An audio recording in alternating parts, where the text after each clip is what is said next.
Welcome back to 17 News at Noon podcast, where we share your news on your schedule. Working in the spirit of the Golden Empire, this is 17 News at Noon. Good afternoon, and thanks for joining us for 17 News at Noon. I'm Nicole Gitsky. We begin with breaking news in Northwest Bakersfield. Police officers swarming a neighborhood near Reyna Road and Abe Drive. 17's Ileana Capian broke this story on our Sunrise show and joins us now with an update.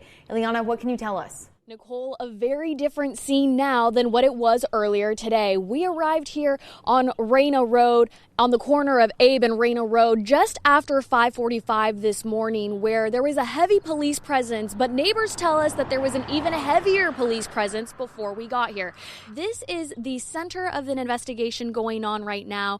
SWAT, BPD, and Homeland Security investigators were all on the scene up until around 9:30 this morning. We did see them exiting the house with a few items in boxes, but at this time, we aren't sure what those items were. We spoke to one neighbor who says they were awoken to SWAT at their door this morning. Officers entered their backyard with their K-9 unit to secure their perimeter of the house that was under investigation, while 2 flashbang grenades were used. That neighbor also told us that they don't believe anyone was in the house at the time of the raid. Just before 5 o'clock, all of a sudden we heard the siren go whoop, whoop, whoop. And not that big of a deal just to hear a siren, but then I heard it again. So we opened the door, and then we start hearing the officer on the loudspeaker. And he actually said the residence. It was like 10-something-something-7 Reyna Road. You need to come out with your hands up. He actually said 2 names, 2 Hispanic names. One was Miguel something. And then they said it again in Spanish. And it just kept going until finally, we just closed the doors and locked them and went inside to see what was going on.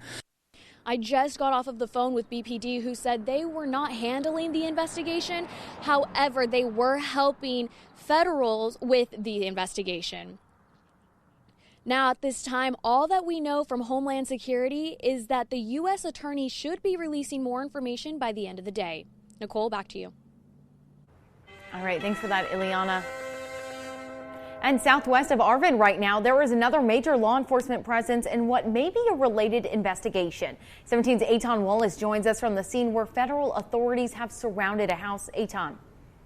Nicole, good afternoon. We are just outside of a gated home here on Creekside Drive near North Wheeler Ridge Road, just southwest of Arvin, as you mentioned. It's very close to the Creekside man-made lake community just southwest of Arvin, if you're familiar with the area. This morning, at least 2 Kern County Sheriff's vehicles and several unmarked minivans were here. This morning, we spotted at least 4 federal Homeland Security investigators entering and leaving the home inside the gated premises here on Creekside Drive. A neighbor tells me at least 2 people live here, a father and a son. Parked at the outside of the home are some empty tractor trailers. So what's this all about? Well, we reached out to the Homeland Security Investigations, and they referred us to the U.S. Attorney's Office. We are waiting on official word from them. Meantime, we also reached out to the Kern County Sheriff's Department, but they had no comment. And I should just tell you, within the last 15 minutes here outside the gated home, we saw a convoy of unmarked cars, many of them minivans, SUVs, leaving the premises here. That includes the Kern County Sheriff's vehicle that was on premises. They left. So we will continue monitoring what is happening here and monitoring this entire situation throughout the day. And of course, we'll bring you more details ahead on 17 News at 5. Reporting live in Arvin, just southwest of Arvin, that is, Eitan Wallace, 17 News. All right, thanks for that, Eitan. Now to an update on a shooting that left a man dead in southwest Bakersfield. The suspect is now behind bars. According to BPD, the department got a shot spotter alert on March 9th in the 1400 block of East 9th Street near Martin Luther King Jr. Boulevard. Officers responded and found a man lying in the parking lot with major wounds. He was taken to Kern Medical, where he was pronounced dead. Now, police say they arrested 41-year-old Jerry Dawson in connection to the shooting. BPD says Dawson is a convicted felon and was found in possession of a loaded firearm. He is due in court next Monday. And police are investigating after a car slams into a house in central Bakersfield. The crash happened around 11:15 last night on the corner of Chester Lane and A Street. It's unclear what caused the crash, but video shows a concrete ledge and street signs smashed into pieces near the home where the car came to rest. Bakersfield Police Department couldn't confirm whether there were any injuries. And a truck crashed into a business off of 24th Street in Bakersfield. It happened around 8:50 this morning on Monroe and Sons. Happened at Monroe and Sons Produce Wholesale. Sailor, that's M&S, is located at the intersection of 24th and Drake Street. Bakersfield Fire responded to the scene. Luckily, no one was injured, including the driver. Meantime, the death toll from the coronavirus continues to climb in Kern County. Public Health reported 28 new deaths today. Now remember, these deaths didn't occur today, but in fact earlier this year. Our death toll is inching toward 1,200. Public Health also announced 44 new cases. 78 people are currently in the hospital being treated for more acute symptoms of COVID-19. 17 are being treated in the intensive care units. Now, tomorrow marks a grim milestone in the fight against coronavirus. It will be 1 year since the first resident of Kern County died from COVID-19. Susie Garcia died at the age of 48, a couple days after receiving the positive diagnosis. She died at Adventist Health Delano Regional Medical Center. And as we near 1,200 COVID deaths in Kern, it's important to remember that all these people are not statistics. 17 News is reaching out to those who have lost loved ones to coronavirus, providing a space to share photos and memories. We're calling it Those We've Lost Gallery. If you would like to post a picture, we have a link on our website, kget.com. And Bakersfield College is helping to vaccinate Kern County residents. Today, the college is offering 1,000 Johnson & Johnson vaccines during a drive-through clinic. The Johnson & Johnson vaccine is a one-dose shot, so those who get the shot will not need to schedule an appointment for the next dose. It's happening from right now until 7 p.m. at BC's campus, located at 1801 Panorama Drive. You are encouraged to make an appointment by heading to bakersfieldcollege.edu/student-health/clinic.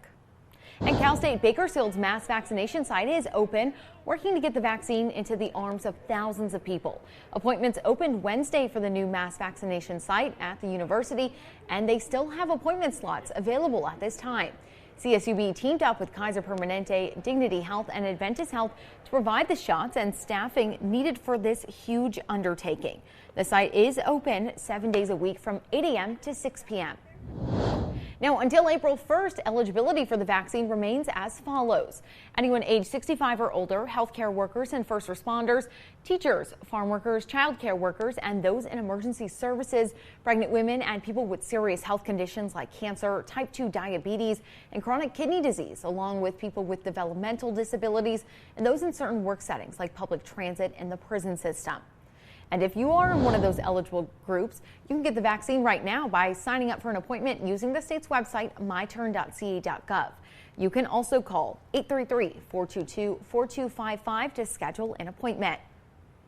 Now to a local church that is helping to feed families in need. Canyon Hills Church and City Serve teamed up for Truck to Trunk food box giveaway, which turned out to be a huge success.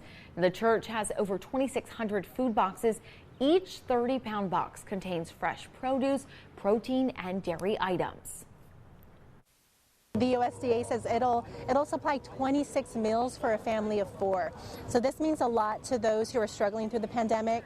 We know that there is great need. On the onset of the pandemic last year to now, we've seen the need for food assistance has gone up by 55%. So it's been horrific because of joblessness and illness.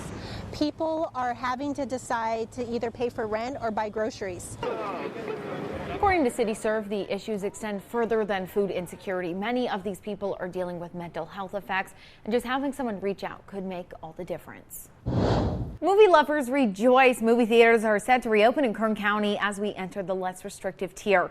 Now, Studio Movie Grill is reopening again after closing its doors in the summer of last year. Back in June, movie theaters were given the green light to reopen, but after just 6 days of being open, they had to shutter their doors again. SMG opens at 3 this afternoon with a variety of movies for all ages. You can purchase tickets, food, and drinks ahead of time on the SMG app. Plus, Maya Cinemas is reopening today. According to their CEO, it will be opening at 3 p.m. too. According to their website, Tom and Jerry will be the first showing of the day, starting at 3:10 p.m. You can purchase tickets ahead of time online at mayacinemas.com. And the AMC Bakersfield 6th Theater on California Avenue is reopening its doors tonight. The main attractions to mark the occasion: new action film Nobody, starring Bob Odenkirk, followed this week by Raya and the Last Dragon and Tom and Jerry. AMC says it plans to reopen 99% of its theaters across the U.S. by tomorrow. And if you haven't yet, check out this week's latest popcorn. I checked out Boulevard and Studio Movie Grill. Businesses both shuttered amid the pandemic, but finally open and ready to serve you loads of fun and entertainment. What's different and what's staying the same? We'll answer all those questions in this week's Popcorn that's posted every Friday at noon on our social media pages. Working in the spirit of the Golden Empire, this is 17 News at Noon. The 17 News at Noon podcast is a production of KGET and Nexstar Media Group. For more on all of the headlines in today's show, head to kget.com.